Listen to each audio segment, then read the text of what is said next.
and forcefully argued in favor of the mission that took out bin Laden.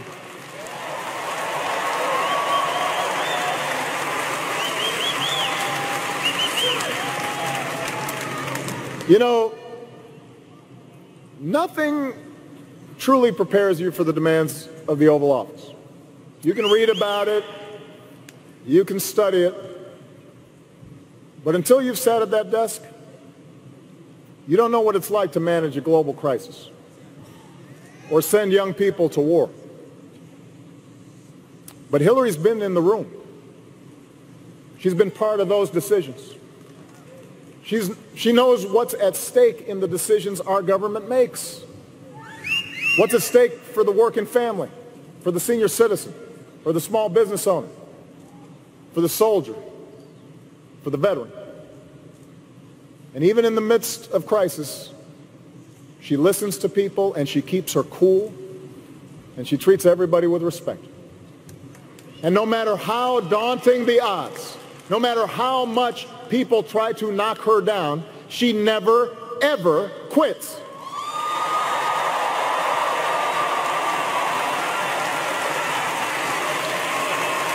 That is the Hillary I know. That's the Hillary I've come to admire. And that's why I can say with confidence, there has never been a man or a woman, not me, not Bill, nobody, more qualified than Hillary Clinton to serve as President of the United States of America.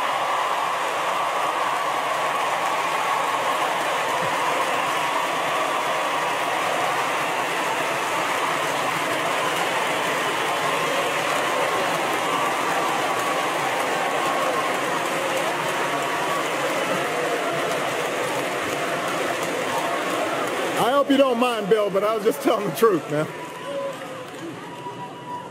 And by the way, in case you're wondering about her judgment, take a look at her choice of running mate.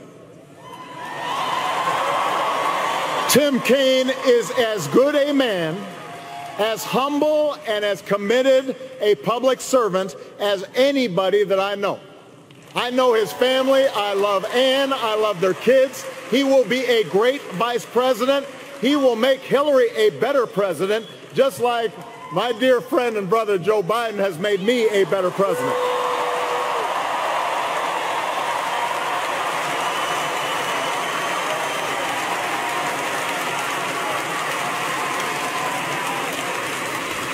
Now, Hillary has real plans to address the concerns she's heard from you on the campaign trail. She's got specific ideas to invest in new jobs, to help workers share in their company's profits, to help put kids in preschool and put students through college without taking on a ton of debt. That's what leaders do. And then there's Donald Trump. Don't boo, vote.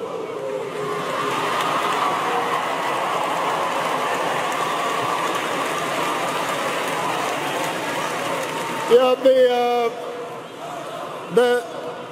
the Donald is not really a plans guy. He's not really a facts guy either. He calls himself a business guy, which is true, but I have to say I know plenty of businessmen and women who've achieved remarkable success without leaving a trail of lawsuits and unpaid workers and people feeling like they got cheated.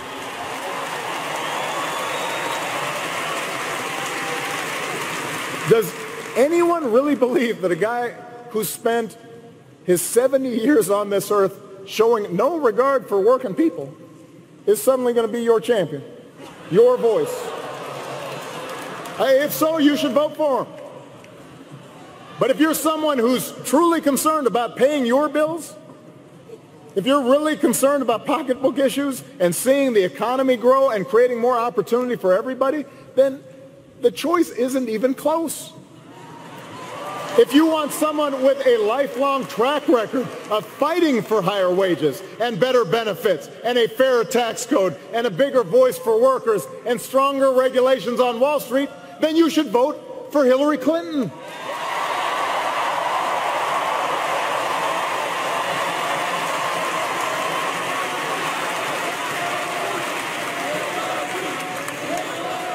And if you're rightly concerned about who's going to keep you and your family safe in a dangerous world, well, the choice is even clearer. Hillary Clinton is respected around the world, not just by leaders, but by the people they serve. I have to say this. People outside of the United States do not understand what's going on in this election. They really don't. Because they know Hillary. They've seen her work. She's worked closely with our intelligence teams, our diplomats, our military. She has the judgment and the experience and the temperament to meet the threat from terrorism. It's not new to her. Our troops have pounded ISIL without mercy, taking out their leaders, taking back territory. And I know Hillary won't relent until ISIL is destroyed. She will finish the job. And she will do it without resorting to torture or banning entire religions from entering our country. She is fit and she is ready to be the next commander-in-chief.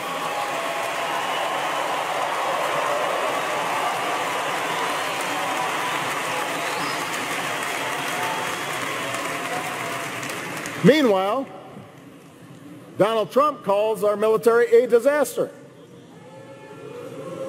Apparently, he doesn't know the men and women who make up the strongest fighting force the world has ever known.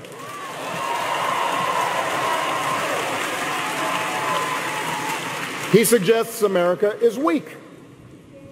He must not hear the billions of men and women and children from the Baltics to Burma who still look to America to be the light of freedom and dignity and human rights. He cozies up to Putin, praises Saddam Hussein, tells our NATO allies that stood by our side after 9/11 that they have to pay up if they want our protection. Well, America's promises do not come with a price tag. We meet our commitments. We bear our burdens. That's one of the reasons why almost every country on earth sees America as stronger and more respected today than they did 8 years ago when I took office.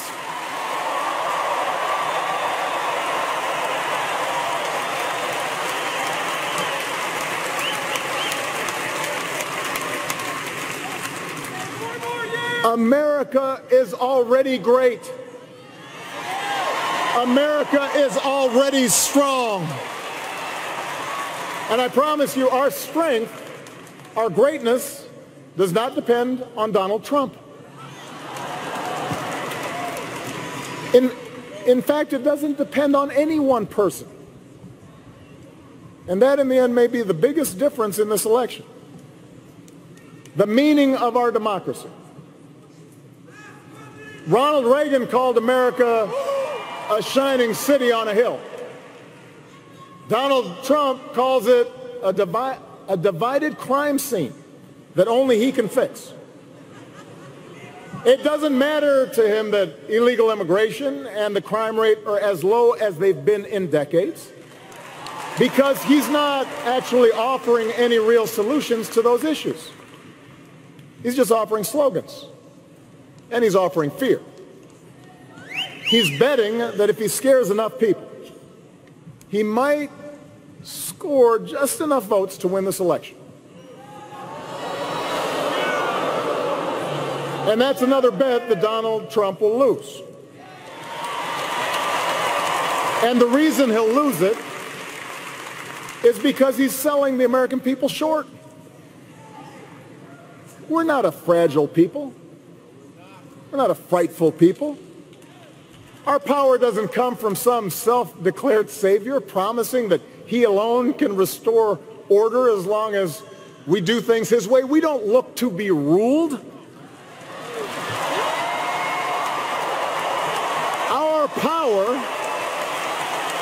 Our power comes from those immortal declarations first put to paper right here in Philadelphia all those years ago. We hold these truths to be self-evident, that all men are created equal, that we, the people, can form a more perfect union. That's who we are. That's our birthright. The capacity to shape our own destiny.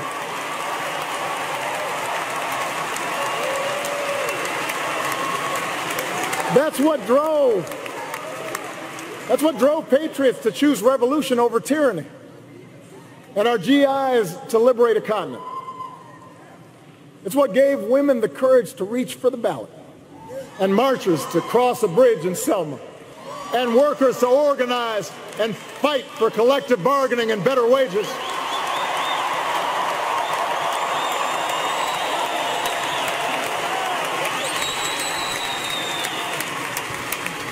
America's never been about what one person says he'll do for us. It's about what can be achieved by us together through the hard and slow and sometimes frustrating, but ultimately enduring work of self-government. And that's what Hillary Clinton understands. She knows that this is a big, diverse country. She has seen it. She's traveled. She's talked to folks. And she understands that most issues are rarely black and white. She understands that even when you're 100% right, getting things done requires compromise. That democracy doesn't work if we constantly demonize each other.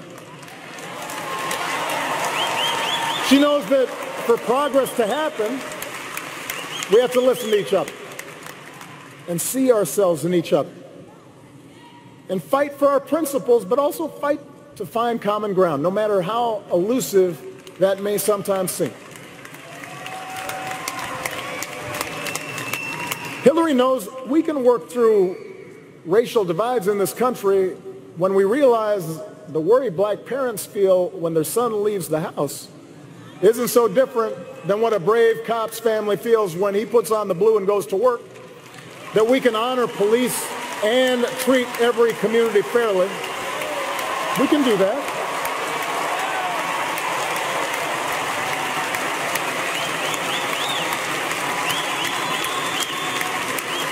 And she knows that acknowledging problems that have festered for decades isn't making race relations worse. It's creating the possibility for people of goodwill to join and make things better.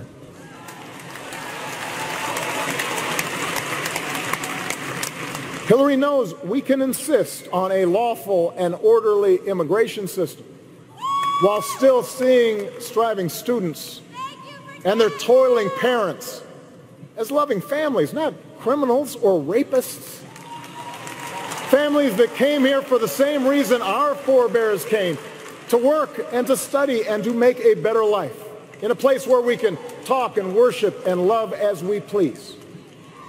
She knows their dream is quintessentially American, and the American dream is something no wall will ever contain.